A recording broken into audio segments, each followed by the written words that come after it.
Okay, Mayor, the meeting is being recorded.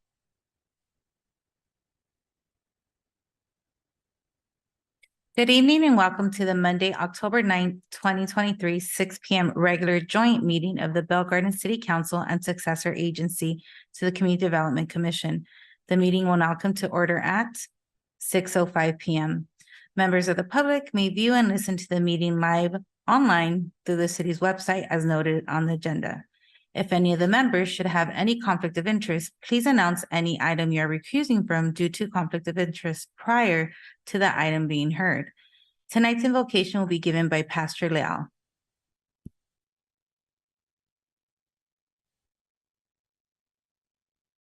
Good evening, Madam Mayor, Councilman, Councilwoman, and our chief, our attorneys, and all of our staff. It is good to be back. Haven't been here for a while, and it's great to see each one of you. Let us, as we pray, let us remember the words of Jesus. He said, if we knock, it should be open. If we seek, we should find. So let us come before the Lord. If we can bow our heads, remember as we pray, we come into the presence of God. Father, we want to thank you for this great opportunity to be here. Thank you for our leaders. Thank you for all our city workers. Thank you for our police department. Thank you for each one of the employees that makes our city work. Father, as we come before you, we want to ask that you be just pour your grace upon our leaders, that everything that is done, everything that is said will be for the well-being of our citizens. Father, we ask your presence upon this meeting, and we ask this in the precious name of Jesus. And can we say amen? Thank you. The Pledge of Allegiance will be led by Girl Scout Troop 2543.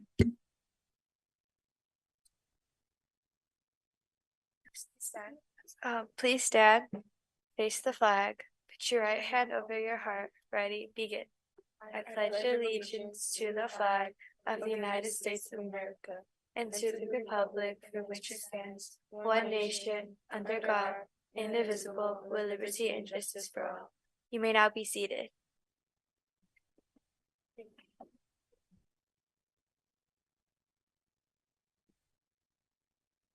Thank you.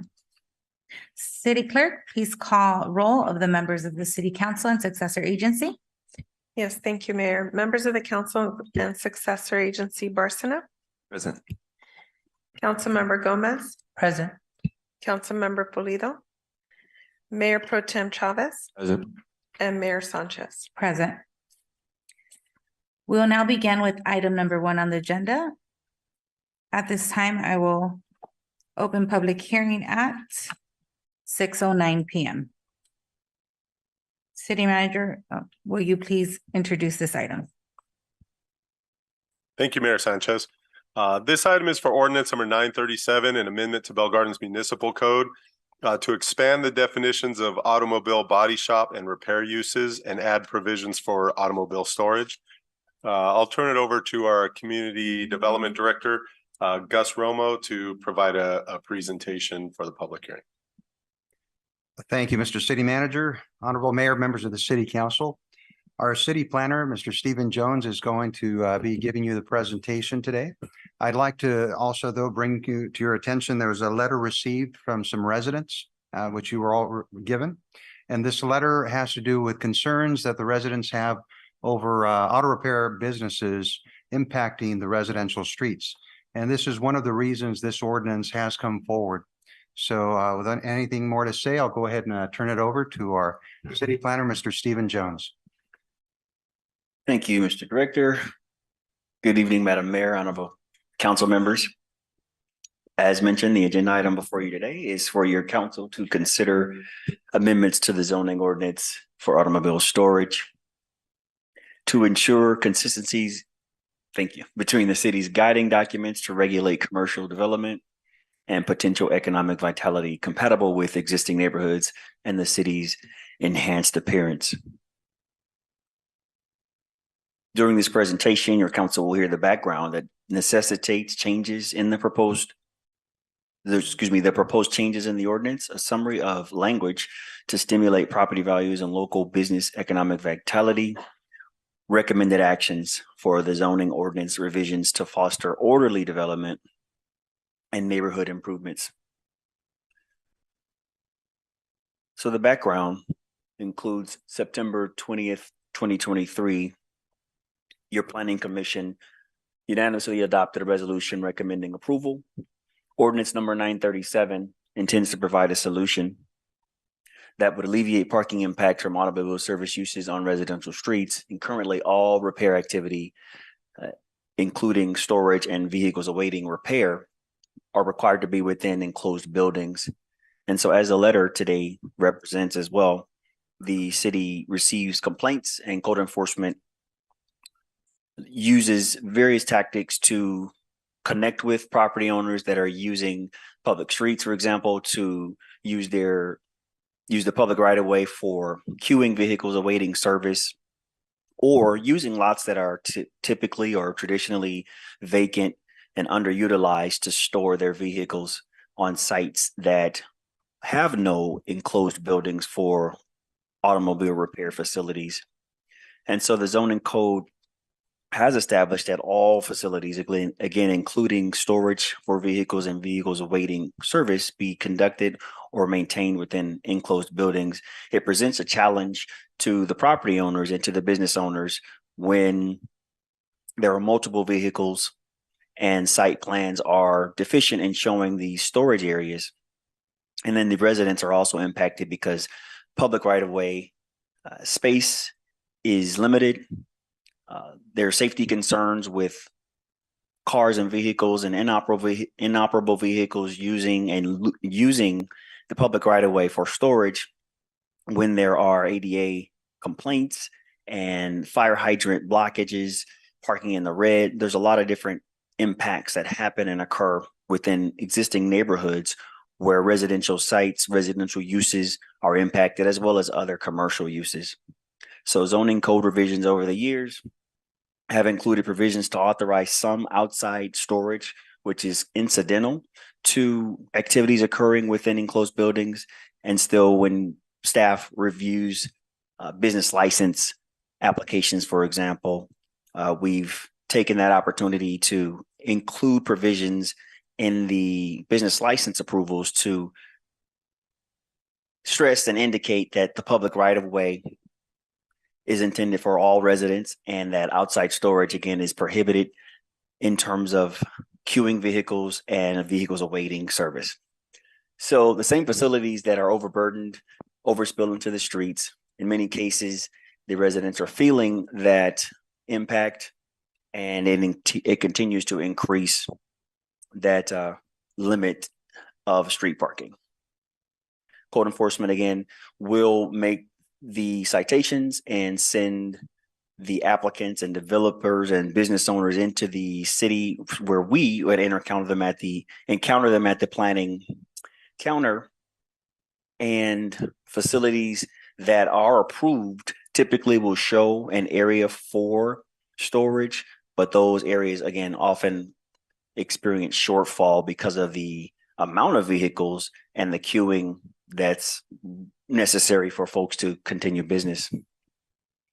So ordinance number 937 would clarify automobile storage as an accessory or primary use when connected to existing repair facilities. One change that would occur would be where properties within 500 feet of existing automobile repair facilities could be developed to maintain storage for vehicles awaiting service. What would be prohibited is still unimproved lots, outside repair, and inoperable vehicles to avoid an impound type lot. This would not be for salvage vehicles or those vehicles that could not be operated.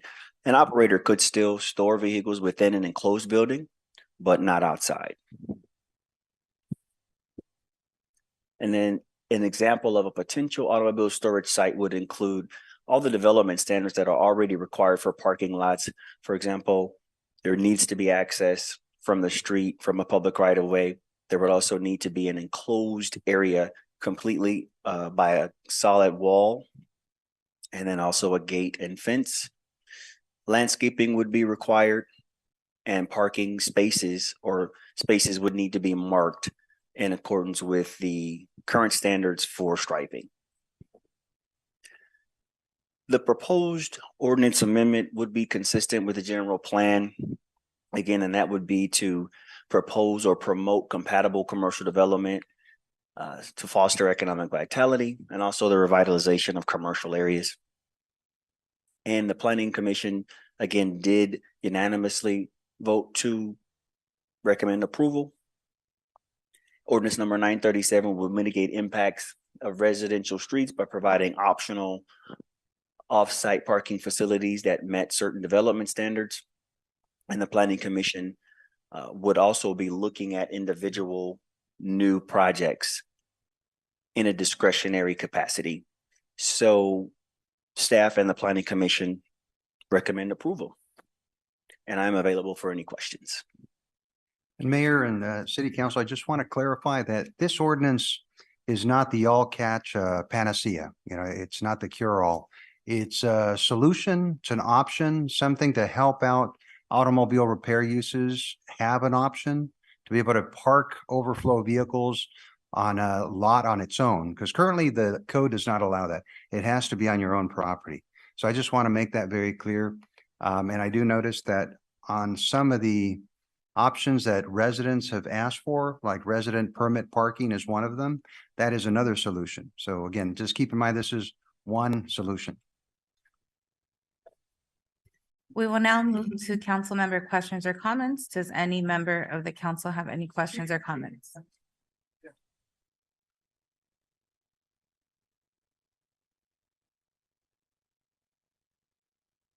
Does any member of the council have any questions or comments? I have a question. So I know that you said that this is going to help with residential parking. I know that there's several body shops within like very close proximity. For example, like on a 2-block radius, there's about 8 to 10, and I live close to some of those, so that's how I know. And a lot of the auto body shops end up parking their vehicles on residential streets for days at time. So how are we going to help facilitate that so that it's not such a problem for those residents that live on the nearby streets from those auto body shops? We do give citations when vehicles are parked over a certain number of days. In some cases, though, also if the vehicles are inoperable, they're not supposed to be parked there.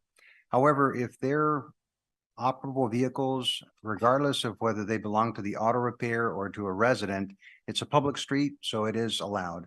Unless the city had parking that was restricted to a certain time period or had permit parking, we wouldn't be able to say no to those vehicles.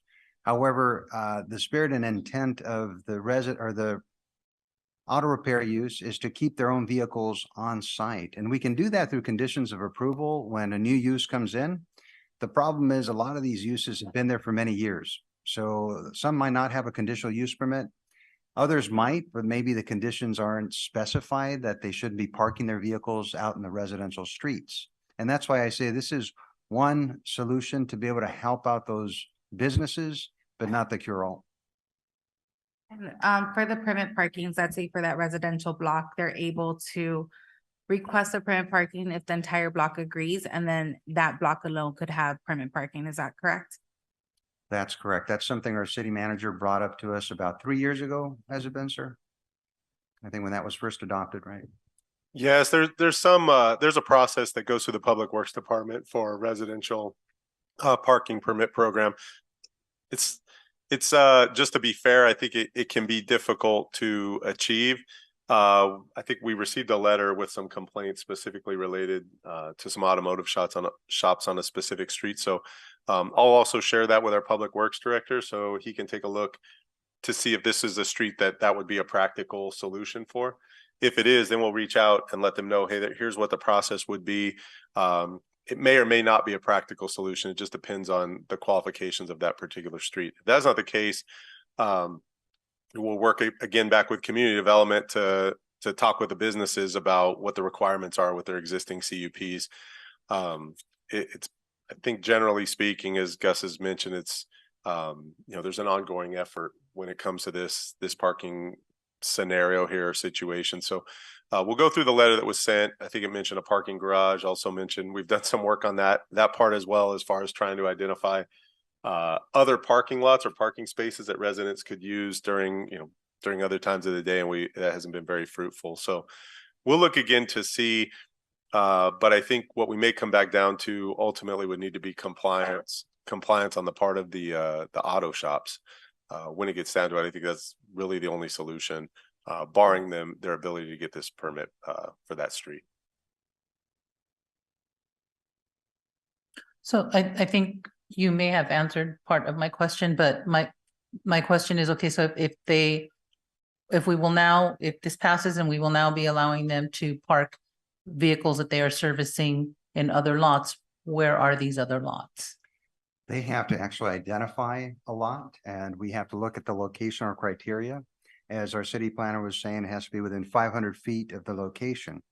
So it's not very easy to find a lot that's available, especially if it's one that they want to lease from a property owner or they want to buy. And once they do that, they have to fully improve that lot also. They can't just be parked on a dirt lot, for instance. As our city planner was showing, has to be improved with pavement, striping, landscaping, perimeter walls, etc. Right, because we don't want any oil and things draining into the soil, correct? Correct. And that's why we're saying they have to be operable vehicles, cannot be vehicles that have been damaged to the point where they can't be run. So this is for council member. This really is just another solution that can be presented to the auto shops, whether they're mechanics or body shops, for them to be in compliance. But again, ultimately, I think if they're parking cars on the residential streets and are not allowed to, the only solution there really is to get compliance from those shops, and that could be a negative impact to them. But obviously, it's impacting the residents that live in those streets. So, and the ordinances and the CUPs are what they are. And one more question in terms of permit parking, would the residents incur a fee for permit parking? I'll pass that over to our Public Works Director. Sure, if the finding is made that there's a need through the petition process and it goes all the way through public hearing with the city council, then yes, once 50% of the residents go for their permits, they would have to pay a per permit fee per resident. And do we know approximately how much that fee would be? Not at this time. I would have to calculate based on how many potentially would apply for the permit. And council member, the fee is basically just so we can track, just to basically track the process, just so we know just for an inventory of who the residents are and how many permits they have. So I think the fee, it was in the $20 to $50 range, somewhere in that range per year. Any additional questions? Yes, I have a question. So this is limited to body shops and mechanic shops, or are we talking about any type of business? This is specifically for auto service type uses. Yes, body shops, repair shops. Thank you. Any additional questions at this time? We'll now open public comments for this item. City Clerk, please announce instructions for public participation. Yes, thank you, Mayor. Members of the public will now have an opportunity to speak on public hearing item number 1 as listed on the agenda. Please state your name for the record before addressing your comments. Each speaker is limited to 3 minutes unless announced otherwise. Callers wishing to make a comment may do so at this time by dialing *9 from your phone, and when instructed, dial *6 to unmute yourself.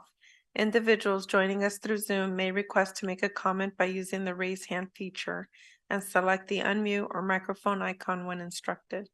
We will first hear from speakers that are in person, and we did not receive any written communications. Bruce A. Crow.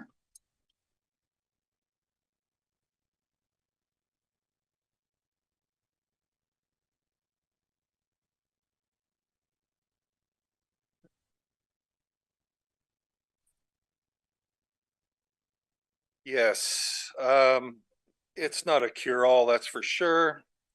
I think Mr. Stephen Jones, it's him over there.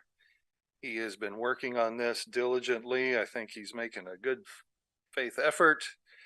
I think to actually come forward with a place that the owners should store the vehicles. I think you have to consider the size of that storage facility. If a shop is going to service, let's say 5 days a week, 50 cars a week, if they're going to store 50 cars on that, probably more than that would be a junkyard probably. You're going to have not inoperable vehicles here, but that means they have to get 10 cars in and out every day. I don't know of any shop that does that. They might keep your car for 3 or 4 days at a time. So you'll have to consider some of those things. As far as the permits go, yes, they are $50 a year to park on the street, and each resident is allowed 2 permits a year. So they can park 2 on the street at their address or because of their address, and then they can park either 1 or 2 in their driveway. So they can have up to 4 vehicles, and that would protect your residents in many of these cases. So it is doable. It's not easy. There's no real simple solution to this, but I think it's disingenuous a little bit for Mr. Stephen Jones that the Planning Commission voted unanimously, because the attorney present was telling them it didn't matter what they voted anyway. They could have voted for it. They could have sent it back to staff. They could have voted against it. He basically informed them that it doesn't matter what you say. They're going to send it to the council anyway, and you're going to vote however you want to vote. So it's not like it was sailing through. There was a lot of questions, a lot of good questions, and there were no real solutions. And I'm not going to say there are real solutions here, because it's not an easy situation.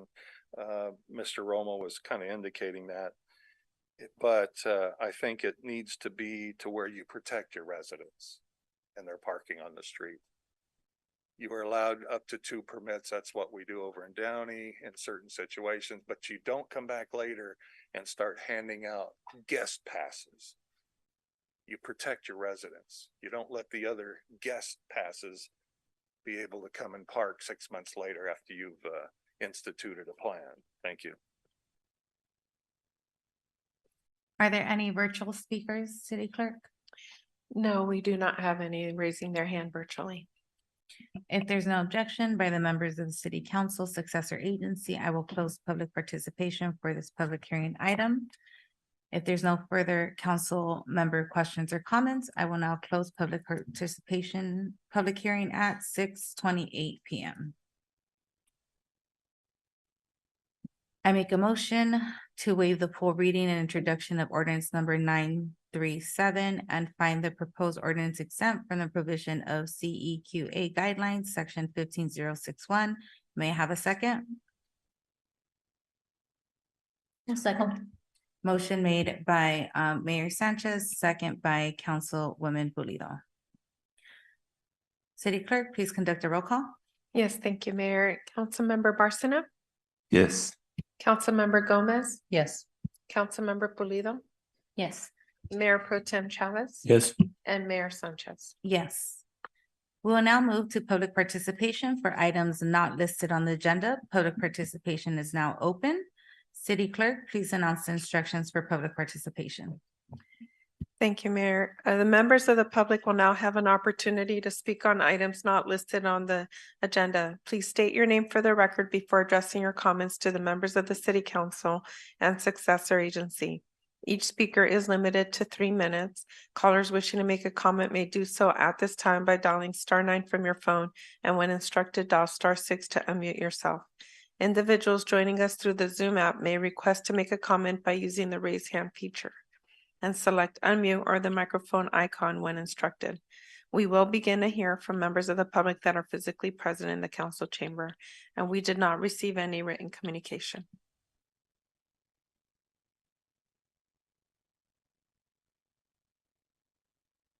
Bruce A. Crow.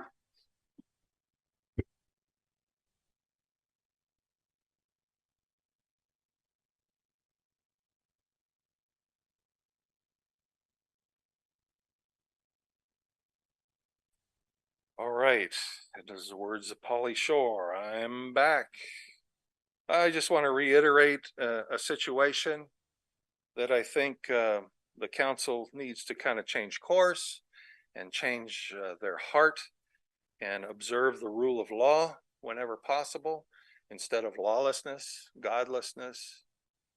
I think you need to understand that the oath of allegiance, when a person swears to become a citizen in this country, that they actually mean it, that they intend to assimilate into an American society of American freedom, American liberty, First Amendment rights, Second Amendment rights, Fifth Amendment rights, 10th Amendment rights, 14th Amendment rights, equal protection, knowing full well that just because you're born on this soil doesn't mean you're automatically a citizen. That is a misinterpretation of our Constitution.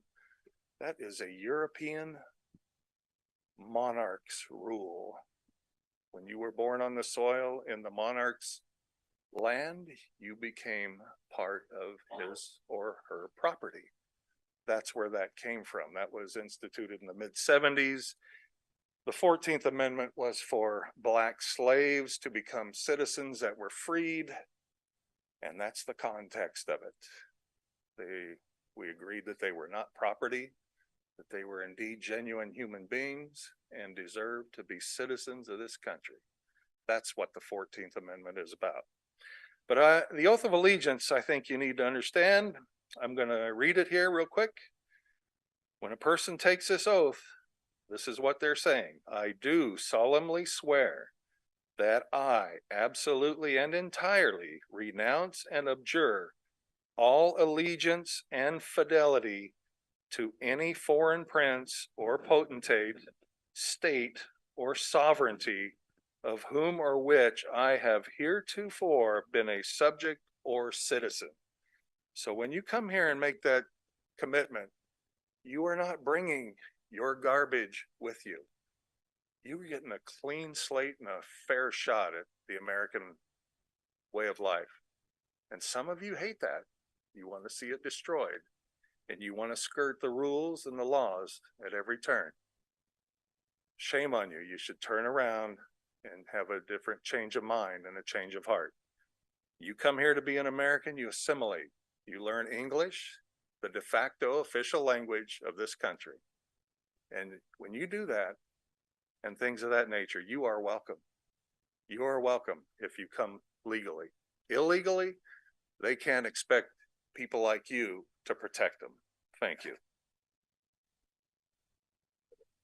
Do you have any virtual comments, City Clerk? No, we do not have anyone virtually raising their hand at this time.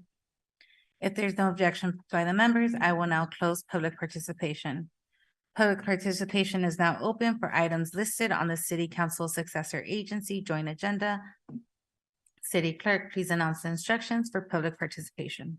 Yes, thank you, Mayor. Members of the public will now have an opportunity to speak on items listed on the City Council Successor Agency Joint Agenda. Please state your name for the record before addressing your comments. Each speaker is limited to 3 minutes. Callers wishing to make a comment, may do so at this time by dialing *9 from your phone, and when instructed, dial *6 to unmute yourself. Individuals joining us through Zoom may request to make a comment by using the raise hand feature and select the unmute or microphone icon when instructed. We will begin to hear from the members of the public that are physically present in the council chamber, and we did not receive any written comments. Bruce A. Crow.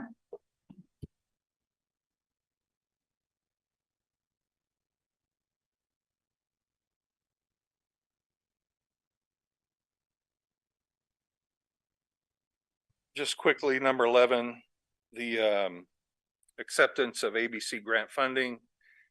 You're going to receive $34,000 to support the development and effective, comprehensive, and strategic approach to eliminating the crimes of underage drinking and public nuisance problems associated with problem alcoholic beverage outlets. So some people will sell beer to minors. They will sell alcohol to minors. The minors have an adult go in and buy it for them and then come out and give it to them and they put it in their car and they take off. It's already a given that a vendor cannot sell to a minor. I don't know what else you're gonna have to come up with $34,000. It's already a law prohibiting such things. And the alcohol consumption is a problem, especially if they're driving around with it in their cars. But I don't see where you can sit here and say that you are pro law enforcement because you are approving against the wishes of the residents pot dispensaries, which is always present, not always, I correct myself, usually present along with alcohol whenever there's an accident or criminal activity when driving a car. And their underage kids are going to get the pot too. So I don't know what the 34,000 is going to go for, but that's up to you. Maybe it's overtime. Maybe it's another person on the beat to catch these people. They do need to be cited. They need to be arrested. Unfortunately, we have George Gascon, one of your favorite liberal Democrat district attorneys over here. I mean, a police officer was shot in the head about 3-4 weeks ago, and he doesn't ask for the death penalty. Do you think he cares about law and order? He's letting them out on the street.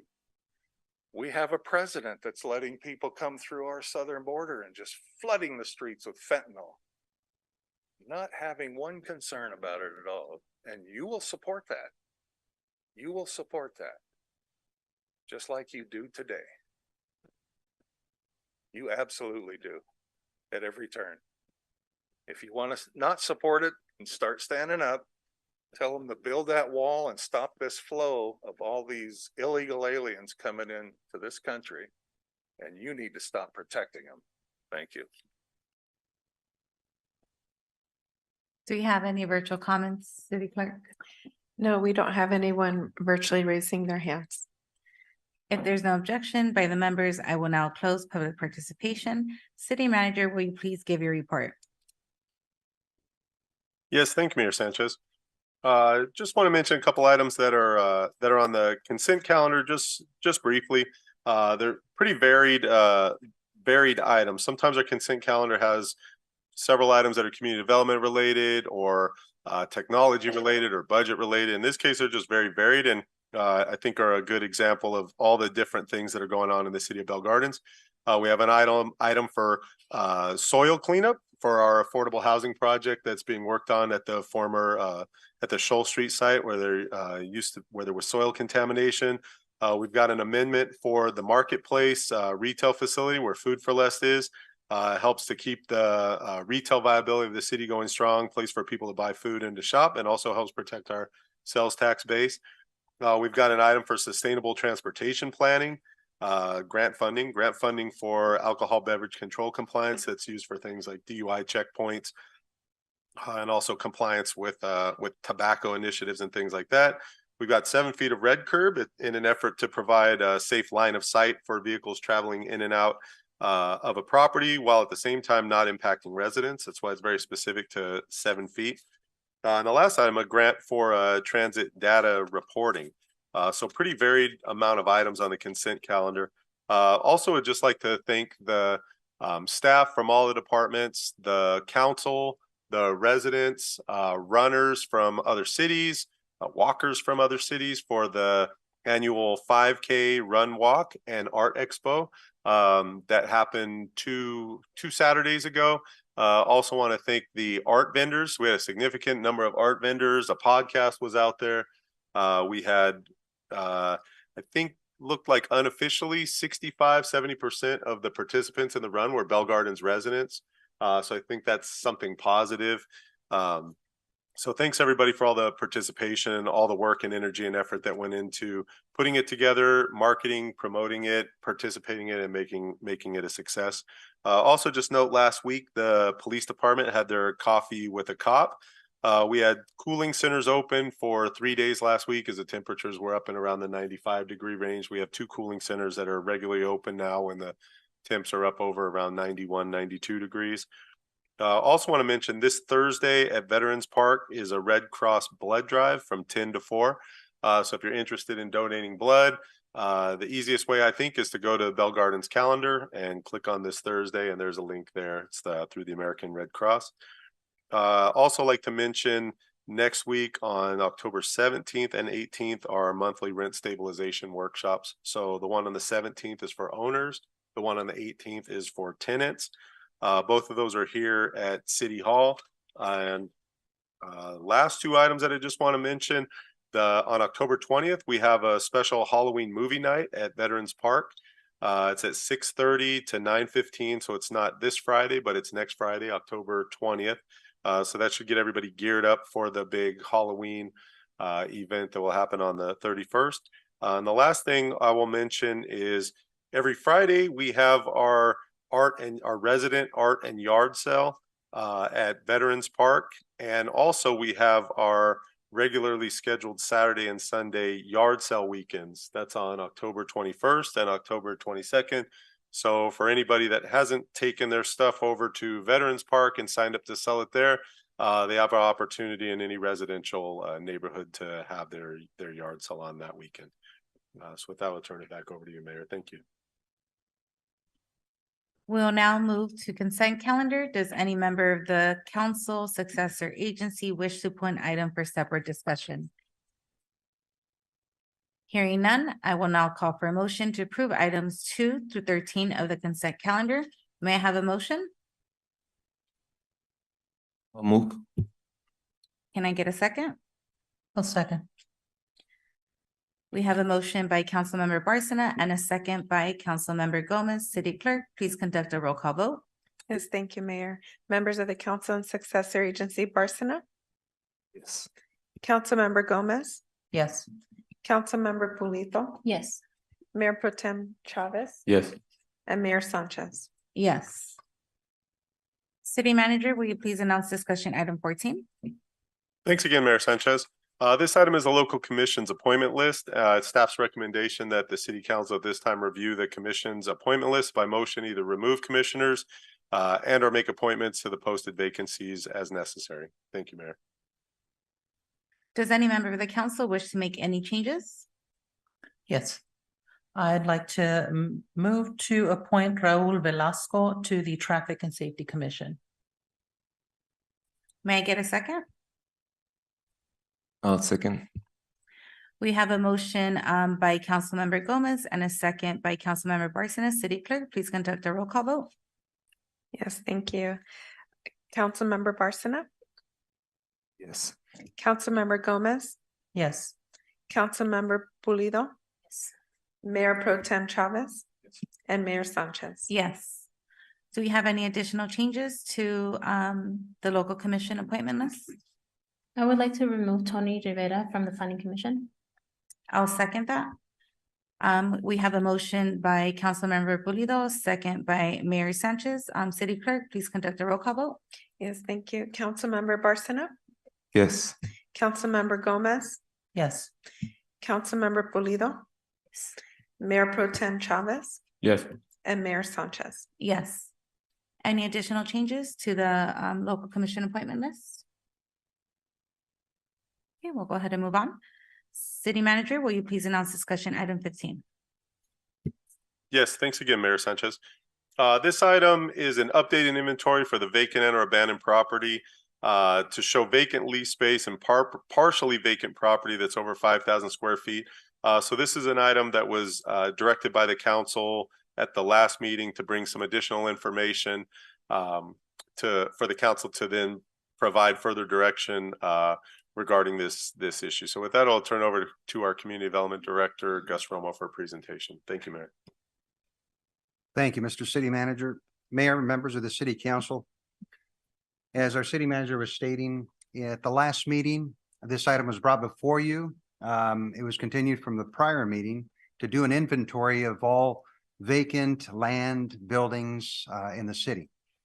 At the last meeting, Mayor Pro Tem Chavez and the council requested that staff go back and look at not just vacant land and buildings, but also vacant lease spaces and partially vacant property that's over 5,000 square feet.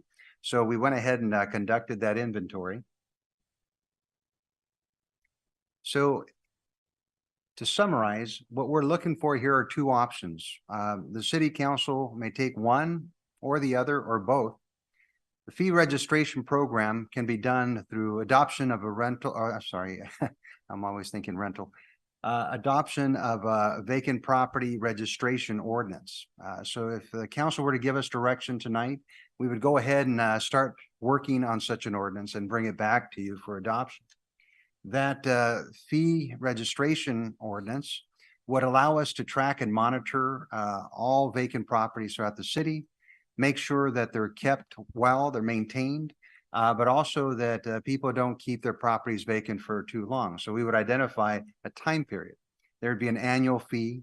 And as a second option, you could also take it to the voters for a ballot measure. And that could be done at our next election. And if you decided to do that, we would identify a set fee, an annual fee, like some other cities do. We mentioned San Francisco last time, whereby you would say each property owner that has, and it could be vacant land, vacant buildings, or both, would have to pay an annual tax for their property. And that would be an incentive for them to develop the property or to sell it and have somebody else develop. So again, we were given direction to not just look at vacant property, but to look at land that's partially developed.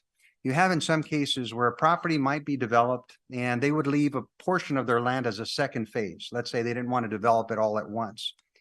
We really don't have a lot of those properties, but we can think of one in mind that everybody is aware of along Garfield Avenue, where there's a vacant parcel or a part of the parcel that has not been developed. We've gone through the business owner. We've tried to get them to either develop or sell, but they do not have an interest.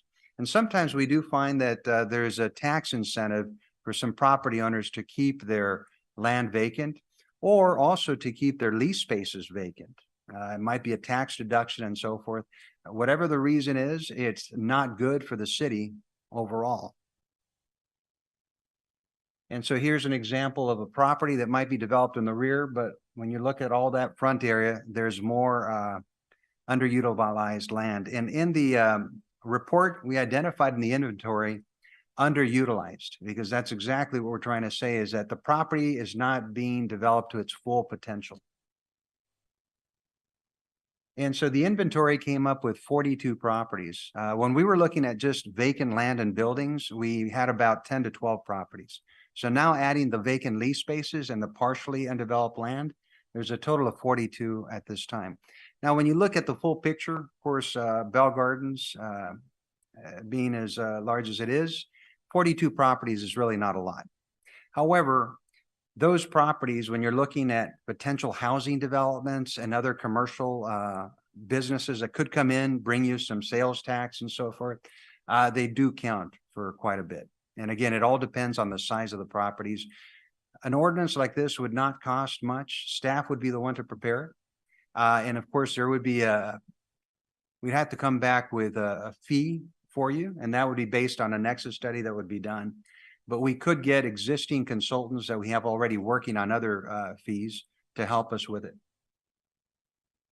So again, in conclusion, the problem is that vacant sites hold the potential for housing production, economic activity. And the solution could be to bring in this property registration ordinance to keep owners accountable and incentivize them to develop their properties or keep them leased. Recommendation today, you can either receive and file this report and do nothing else, or give staff further direction to either go forward with an ordinance or a tax measure in the future, or any other direction you'd like. That concludes the presentation. Thank you. Does any member of the council have any questions or comments at this time? I do have a question. Thank you for putting this together, Director. I wanted to see if you had, I mean, you obviously already have the list. It's about 40 something properties, but do you have any ballpark figures as far as can you quantify the benefit that can come from these properties? I know that it's probably hard to get an exact number, but even an approximation will be useful. The benefit would come from the larger pieces. For instance, if you have properties like the ones along Florence Avenue, you have 3 acres there that are currently vacant. You also have some partially vacant property along Garfield, as I mentioned. It's about an acre there. Those properties can bring in housing development. And nowadays, we know that the state is allowing cities to do residential within commercially zoned properties based on a new bill that had been passed, I believe it was last year. So there is that incentive to try to bring that housing production, and knowing that the city of Val Gardens doesn't have a lot of property, 1 or 2 large parcels can make a big difference. When you look at the city's former successor agency property on Shoal Street, that one, fortunately, we are in escrow for it, and they're going forward with a 100-unit development. But if that hadn't happened, again, you'd have a 4-acre site just sitting there. But fortunately, that is moving forward. So the benefit is to try to identify those larger pieces and get those developed. But also, when you look at lease spaces, we want to make sure we don't have any vacancies out there, that commercial and industrial parcels are fully incentivized to make sure that they're occupied. We don't want any vacant lease spaces that could potentially harbor unpermitted activities, or also homelessness, people coming in, getting into a suite and not knowing that they're living there. Later on, it's a code enforcement issue. And we have had those recently. Thank you for that. I wasn't even thinking about that, but from my experience as a council member, I definitely had a few calls about homeless people that are squatting in certain properties that are unoccupied.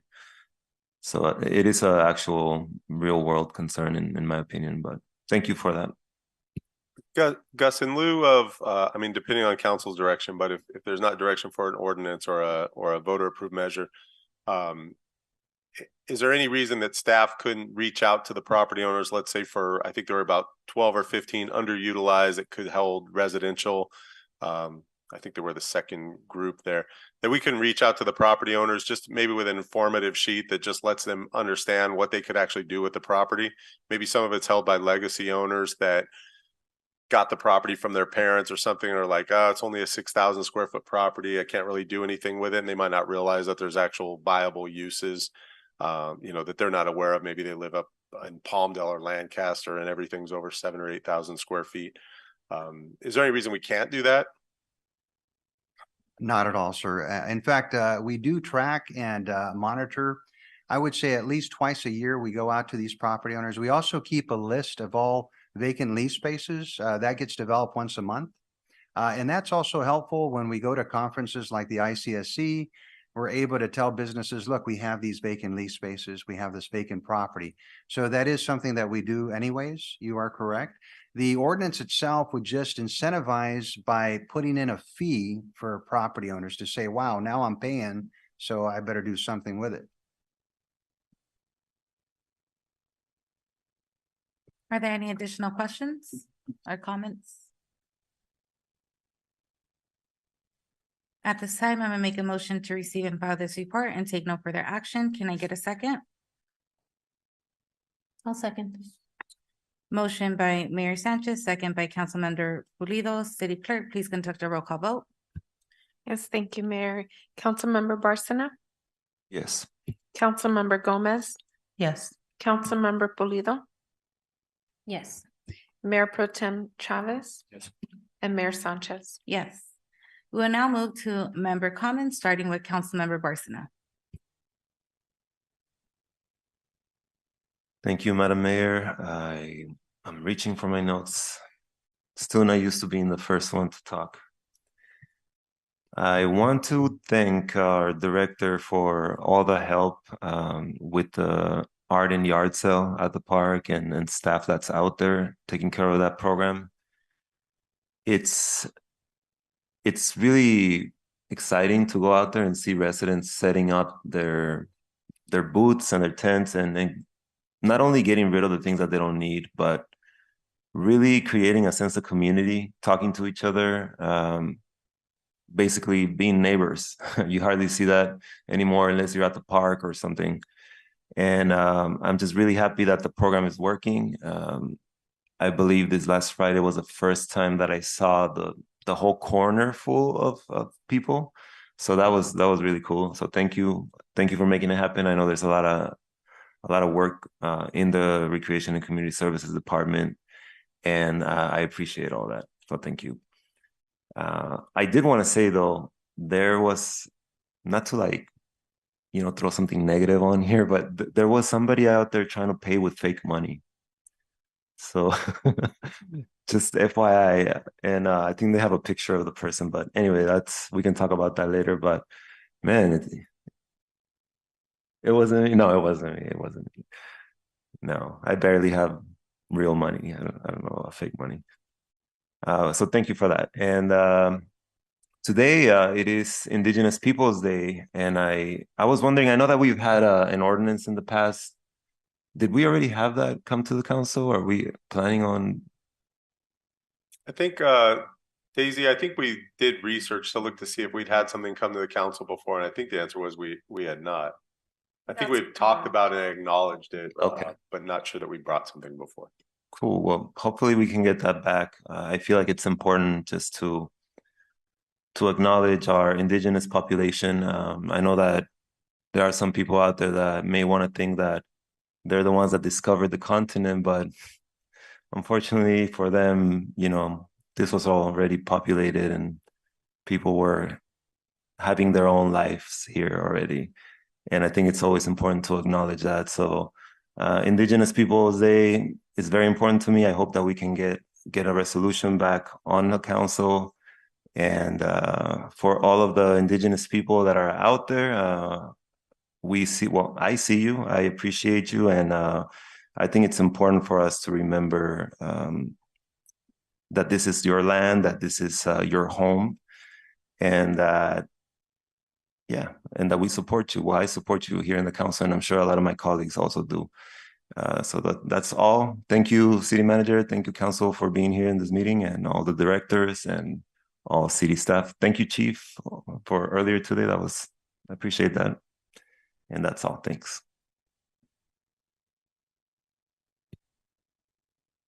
Councilmember Gomez? Yes, thank you for bringing that up. Happy Indigenous Peoples' Day to everyone, to our Tongva people and our Gabrielino tribes. This is a great day for them, and I celebrate that. And I'd also like to say that I had the opportunity to attend the Ponte las Pilas event in Cudahy. There were several, city staff was there to share some information. But essentially the event was to introduce electric vehicle ridership to our local people in our local area. I did have the opportunity to speak with some of the representatives that were there, and to just bring to light the fact that while electric vehicle ridership is great, it is in this area in particular. At this point, we don't have the infrastructure to support that. And so I was just curious as to, where they're going with this and what they're planning on doing, how they're planning to make the area able to support electric vehicle ridership, considering that we do live in a very low income area. It's very densely populated. A lot of people live in apartments. They don't necessarily have the ability to plug in a vehicle, not to mention cost. And I'm also asked if they were interested in supporting any other types of micro-mobility initiatives, because I think that is what is really going to make a more immediate impact on people in Bell Gardens, on people in the Southeast Los Angeles area. And when we talk about micro-mobility, I'm talking about scooters, e-bikes, that kind of thing that gets people from their home to the bus stop, from the bus stop to the metro station. So I think that's something that I would hope that they would focus a little bit more on. but it was great to see that there were actually people out there and taking test drives of electric vehicles. The other thing that I wanted to mention is that I did have the opportunity to attend the Spirit Awards banquet. It was my first time attending, and it was very inspirational to see the type of things that people can accomplish when they come together. This year, specifically, they were talking about fatherhood and all of these support programs that they have to help fathers be the best fathers that they can be. And so it was really a great night, and I was glad to attend. And I think that is all I have. Thank you, staff, for all the work that you do. And that's all I have. Thank you. Councilmember Pulido? Similarly, I want to thank our team. Thank you for everything that you do. You're truly appreciated, and I look forward to the holiday season. I want to say, starting with Halloween. I think this is the last quarter that's the most fun for me because of the changes. So I look forward to the activities and for the new projects. Thank you so much. She goes to our Halloween events, guys. We appreciate that too. Excuse me, I did want to mention one more thing. On October 27th, I believe, is when we will be having our benefit enrollment event for people who are in need of Medi-Cal, who are in need of food assistance programs. We will be having that on the 28th.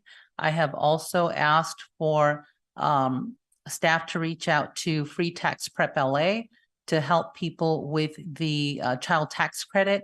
A lot of families do not know that even though they may not file taxes because their income is so low, that they should still submit file an income tax return, because at that point they would be able to claim the child tax credit, which at this point is $3,000 per child.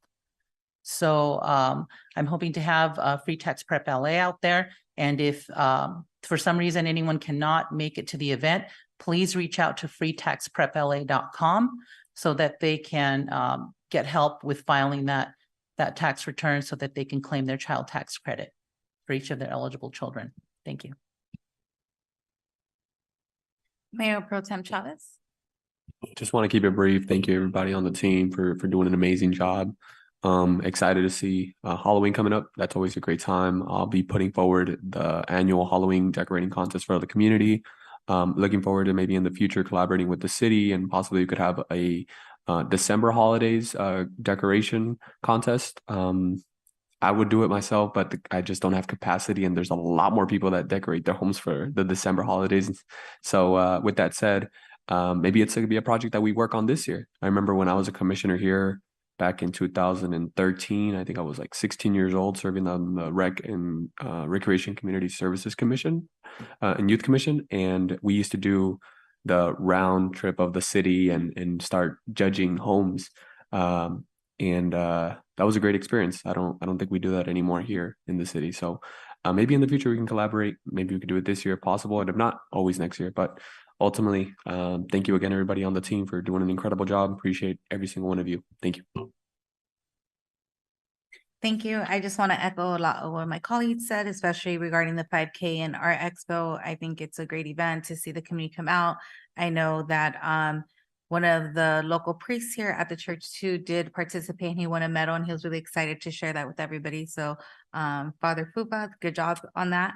And also to thank Assemblymember Pacheco for coming out to our event and seeing our community, being able to see the different events that we offer here in Bell Gardens. I also attended the Spirit event, and I think it's really important that not only that we're acknowledging the Spirit organization, but also all the community members that they help here within our city and everywhere else.